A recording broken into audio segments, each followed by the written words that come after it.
There is a lot of talk about homeowners insurance here in California, with big carriers saying they're no longer writing policies in our area. So I wanted to bring in today Kiel Lavington here with K&A Insurance here in Orange County. And we're going to talk all things insurance, what people need to know, some tips for, preventing being dropped by your carrier.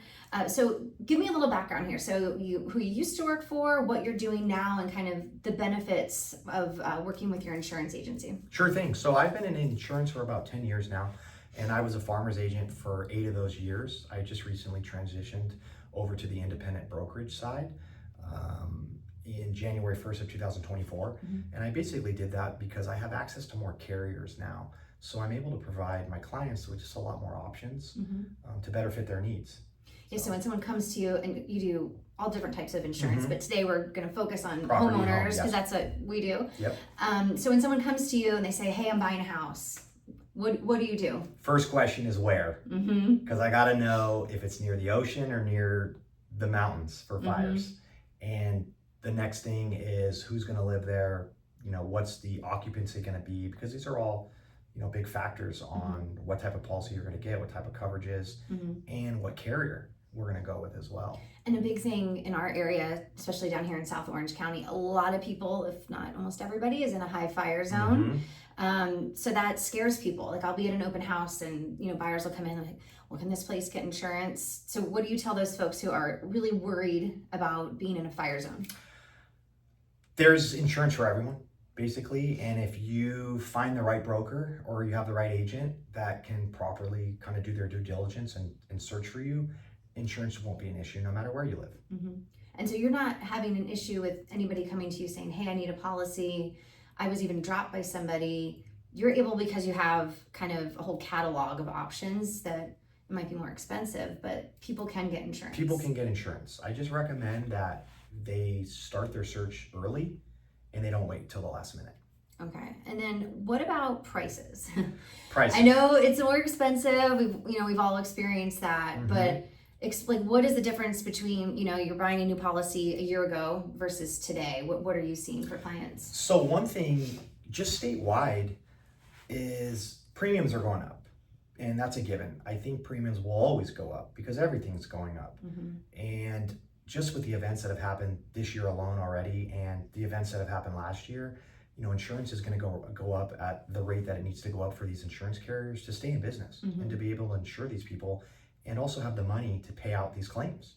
What are your thoughts on State Farm leaving entirely? I think you had a good point on that. Well, I think State Farm made a great business decision, and they explored their options. They did their best to stay competitive and to stay marketable in California, but they discovered that due to some factors and some restrictions that they weren't able to do so.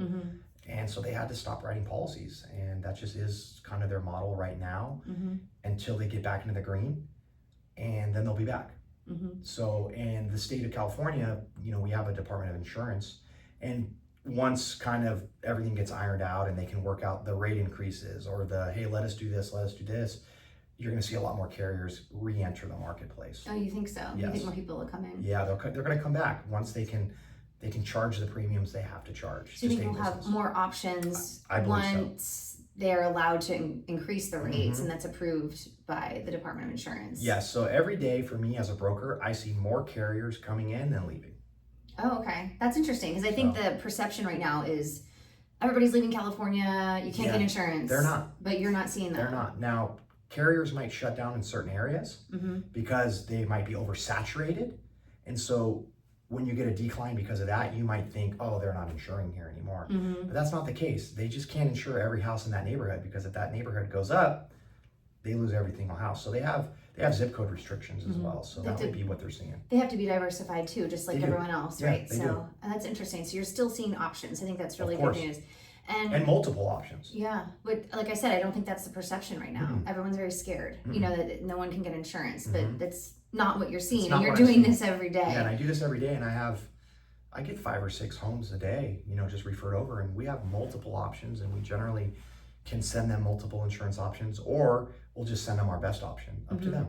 And then one thing when we were chatting earlier, I think it's important to talk about is, these rates are going up, but that it's not that you're paying more for the same coverage. Exactly. So explain that, how that works. Yeah, so basically all of our insurance policies have inflation guard. And so all of you know that labor rates go up every year, materials go up every year. So the cost to rebuild our home essentially goes up every year. So that's tied into your renewals. So you may have bought your house 5 years ago and maybe you have $1 million of rebuild, but that wouldn't rebuild that same house today because of labor rates, inflation, plywood at Home Depot, and et cetera. There's a lot of driving factors to that. And it's as small as minimum wage going up, because everyone's wage has to go up. So now your house costs more to rebuild. It's just going to be the way of life basically forever. So if you're as a homeowner, where would you check to see, like, okay, my premium went up? Where do you look for to see, the build cost went up, or how do you know? The dwelling is coverage A. It's the very first number you see. It'll be usually one of the larger numbers on your declaration page, and you'll see that goes up. It's generally around 8%, and sometimes a more. year. Yeah, 8% a year. Okay, I think that's important to know. People can opt for more as well, and they can call in and increase. And I get phone calls all the time, and they say, "Hey, am I adequately covered? Like, do we need to increase coverages?" And we'll go through the whole thing, and we have a calculator that we use to kind of assess the value to rebuild a home in the event of a total loss, and we use all the characteristics and features of the home to determine that number. And it's a very widely used program in the industry. We all use the same one. Okay. So now I'm sure you're hearing from clients, I know I am too, where they get that letter from their current carrier that they are not going to be renewed, they're going to be dropped. So I think the best advice is the day you get that letter, what should somebody do? Start shopping for new insurance. Do not wait until the last day. And you said they usually give 45 days notice? Yeah, normally 45 days notice at least of a non-renewal. So start shopping that day. And figure out why they're non-renewing you too.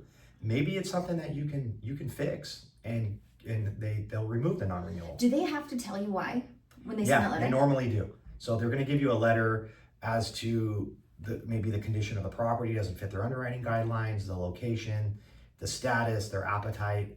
They're going to give you a reason. Okay. I think they have to. Okay. And so they should start shopping, and then maybe this is also a good time to talk about if you're if you have a non-renewal letter, or even if you're just a general homeowner worried that you may not be renewed, what are some tips for homeowners to do to prevent getting that letter? Non-renewed. Or to put them in a better position for better insurance, better rates, and all of that. I think it all falls under the same umbrella. Yeah. So basically, nowadays, with all the technology that's available to these insurance companies and all these underwriting tools, they don't need to send someone to your house to look at the condition of your house. So one thing I recommend to everyone is just show pride of ownership with your home, and that's maybe clearing debris from your house on a regular basis. Anything that's flammable, get it out of there.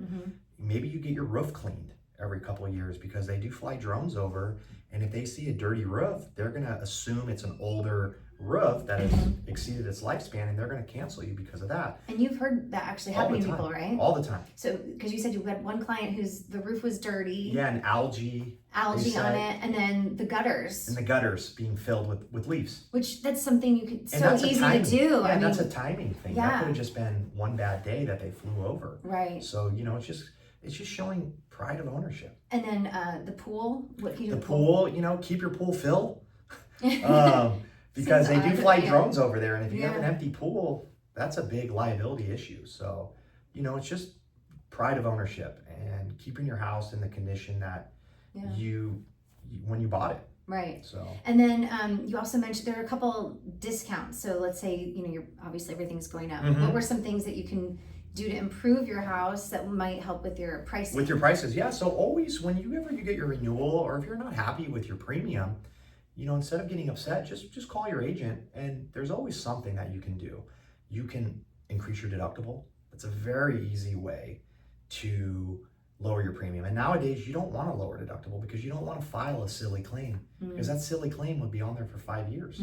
And so if you can avoid that just by being educated on claims or having a higher deductible, which avoids you filing a claim, it's going to keep your insurance rates low. Also find out what carriers offer what kind of discounts. I know a very popular discount now is for those water flow meters that hook up to your main water supply line, and they hook up to your internet, they're Bluetooth to your phone, and they basically track your water from your main line into your house. And if it notices a surge of water, it'll automatically shut your water off. Now, insurance companies love those products because it minimizes water claims and water damages. You still might have a water claim, but instead of 30 gallons getting dumped, you're going to have 30 gallons dumped instead of 1,000.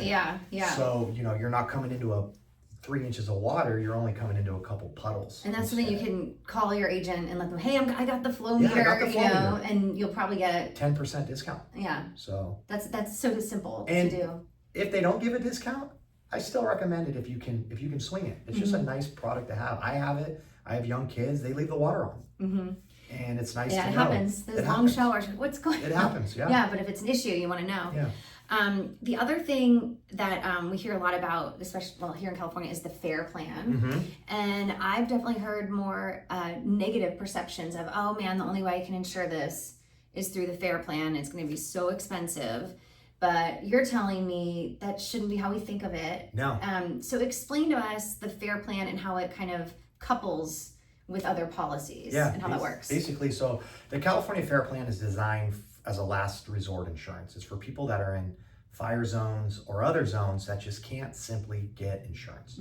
Okay, so that is not to say a guaranteed product, but it's a product that's out there to help people in need.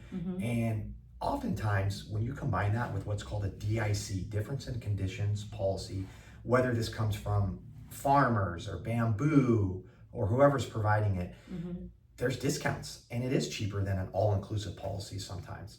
And the way those work is a lot of people have some misconceptions, but basically the FAIR plan covers you for fire, wind, hail, riots, civil commotions, and vandalism, and internal explosions. Okay, so take away all of those coverages, you're lacking liability, water, theft, and a few others. So basically you get a DIC policy, which is that policy from farmers or bamboo or from Aegis or from wherever, that will take on those perils or risks, and they combine to basically equal one policy.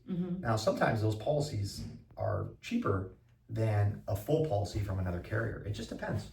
So when folks are shopping around, they shouldn't be scared of the FAIR plan maybe being part of their bundle. No, not at all. I have a FAIR plan for my home in Big Bear because no one's going to write fire insurance up there, and so you have to have the FAIR plan basically, and I've had no issues, and my premium actually has decreased over the last 2 years with the California FAIR plan, whereas my DIC policy has increased. Interesting. So what are your predictions? Kind of wrapping things up here. What do you best practices, predictions? What do you think is sort of the main headline here about homeowners insurance here in California? I mean, home insurance, rental insurance, condo insurance, it's not going down anytime soon, maybe ever. So just be prepared for that when you buy a home. If you're in contract to buy a home, get that insurance quote right away to make sure that you can afford the mortgage and the home insurance. Right. Continue to show pride of ownership in your home, just to keep the insurance carrier. If you can stay with your insurance carrier, stay with them, because you probably already have a good policy. You're already grandfathered in with them, so you want to keep that policy if at all possible, and don't continuously shop. If you have an issue with the rate, an easy way is to just increase your deductible. That's the best, easiest way. You're not jeopardizing any of your coverages as well, because that's the last thing you want to do is jeopardize your coverages on the biggest asset you own. And I will echo that with if you are an escrow or thinking about buying, to shop the insurance up front, because if you are a financed buyer, you have to have insurance in place in order to close on time. Exactly. Cash buyers don't need it, but will want it soon after. But to close escrow, you need to have your policy in place. So it is important to start that right away. Start immediately. I have people that reach out to me 3 or 4 months in advance, and I tell them I can't even get a quote that far in advance. Yeah, you need the address, but it's on my radar, and I'll continue to update it as we get closer to escrow. And at least if you know the category, right? Like, okay, it's going to be in Talega, it's a fire zone. About the premium this size. is this much. Yeah, you can kind of ballpark it. Yeah, because the DTI is important. Can I afford the insurance and the mortgage payment? Absolutely. And my car payment at the same time. So you want to make sure. So you can do like those ballpark numbers when we just start looking. If you kind of know the neighborhood, and then they can at least put put that number in their Yeah. Excel sheet for thinking about what they can afford. Yeah, and ask your agent, hey, I'm looking at these 4 houses. Can you quote them all? Mm-hmm. So I had a lender reach out to me yesterday about a house that his friends were going to put an offer in on, Mm-hmm. and he asked me to quote it because it was in Vista, and he Mm-hmm. wanted to find out the insurance premium Okay. first. And I went on and quoted it, and I actually discovered like water claims. Oh. And so, with that coupled with the insurance premium, because of the water claims, they never put an offer in on that house. Because it was so much higher Mhm. because the claims. Yeah. Oh, that's some good investigation Yeah, because to do. then you can find out about claims. Yeah. The insurance agent might be able to find those before the Mhm. sellers disclose them. Mm-hmm. That's true. I've had that come up too, and it's Lots of very, times. very helpful. So you Very. know right away, hey, there was a water claim here so many years ago. It's still Mhm. on, filed with the insurance carrier. Most cases, I'm the one that breaks that news to the new buyer Mm-hmm. because it hasn't been disclosed yet or it Mhm. hasn't even been discussed, Mm-hmm. and that's important. Super important. So Well, thank you for being here and sharing all of your wisdom. Appreciate it. And thank you for watching. And I'm Kelly LeClair with Inhabit Real Estate. Have a great day.